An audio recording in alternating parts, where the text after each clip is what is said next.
Bonjour, nous sommes devant le stand de Samsung, un stand tout en démesure. Il faut dire aussi que Samsung entend montrer sa très grande forme sur le terrain du smartphone. Le constructeur coréen a présenté son nouveau Samsung Galaxy S2. On va le découvrir ensemble.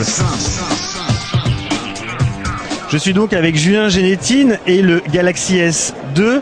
Donc quelles sont les grosses nouveautés de ce Galaxy S2? Alors c'est un produit donc qui a pour base donc le nouvel OS d'Android 2.3, voilà, Gingerbread, et sur lequel donc on va rajouter notre interface TouchWiz 4 qui intègre des nouveautés, notamment donc les différents hubs, donc Social Hub, Music Hub, Readers Hub et Game Hub. Ce qui est intéressant avec ces hubs, c'est que c'est finalement un nouvel écosystème, des endroits pour acheter confortablement sa musique, ses e-books, ses magazines. Donc c'est vrai que c'est plutôt confortable pour acheter ses contenus. On peut également parler, donc tu le disais, de l'écran Super AMOLED, un écran très contrasté pour la vidéo, notamment en vidéo Full HD puisqu'il est compatible Full HD. Tout à fait, donc il est Full HD en enregistrement et en rendu. Et effectivement, donc les hubs me permettent d'avoir un accès directement donc à partir donc de ces 4 points d'accès à l'ensemble donc des différents contenus qui existent sur le marché. Alors autre nouveauté, on parle de la capture, c'est l'intégration d'un flash. Il n'y en avait pas sur le précédent Galaxy S, un flash et également un nouveau format encore plus compact que le précédent Galaxy S. Oui, tout à fait. Donc on a réussi donc à intégrer cette nouvelle technologie d'écran dans un produit qui fait 8,5 mm d'épaisseur. Donc on retrouve donc tout le meilleur du multimédia dans un produit très fin. Tout en intégrant un écran de 4,3 pouces, donc un écran plus grand que le précédent Galaxy S qui faisait 4 pouces. Alors on parle de Gingerbread, Android 2.3. Android 2.3 gère en natif la NFC. Oui, tout à fait. Donc on intègre NFC qui va nous permettre d'offrir des services de paiement, voilà, exactement, donc sans contact. Alors la NFC, bon, on en parle beaucoup, il reste encore pas mal de questions en suspens, notamment équiper tout simplement les commerçants, puisque les terminaux existent, mais l'écosystème n'est pas encore tout à fait présent. Autre nouveauté sur ce Galaxy S2, c'est des services, alors notamment un service qui permet de faire sonner son téléphone quand on l'a perdu, ou le verrouiller tout simplement. On a aussi un nouveau système de synchronisation Keys Air qui permet la synchronisation en Wi-Fi.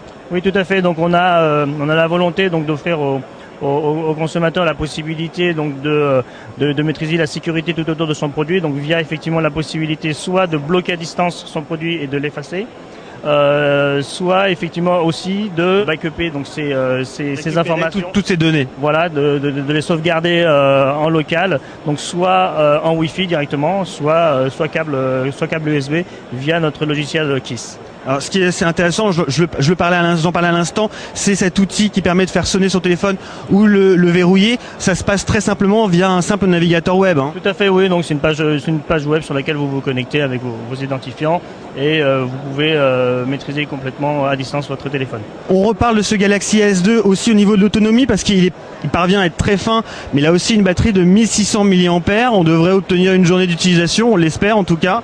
Oh bah même beaucoup plus que ça, puisqu'on a une batterie donc qui fait 1650 mAh, qui est donc tout simplement la plus grosse batterie qu'on ait lancée sur un mobile aujourd'hui. On devrait vraisemblablement atteindre 2 jours d'utilisation. 2 jours. On parlait également du DLNA. Le DLNA, il est toujours présent.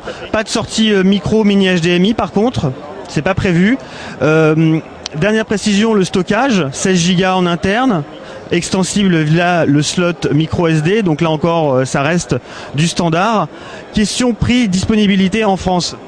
Alors question prix aujourd'hui, donc le prix pas complètement finalisé, donc je ne m'étendrai pas sur le sujet. Disponibilité courant mai. D'accord, courant mai. Bon, pour le prix, on peut s'attendre, vu que c'est le successeur du Galaxy S, à une fourchette à peu près équivalente. A priori, vu que c'est le successeur, il faut savoir que le Galaxy S avait très bien marché en France, notamment grâce à la très forte subvention des opérateurs. On le trouvait à 49 € avec subvention et des offres de remboursement, donc c'était vraiment très intéressant. Voilà ce qu'on pouvait dire sur ce nouveau Galaxy S2 qui nous a séduit.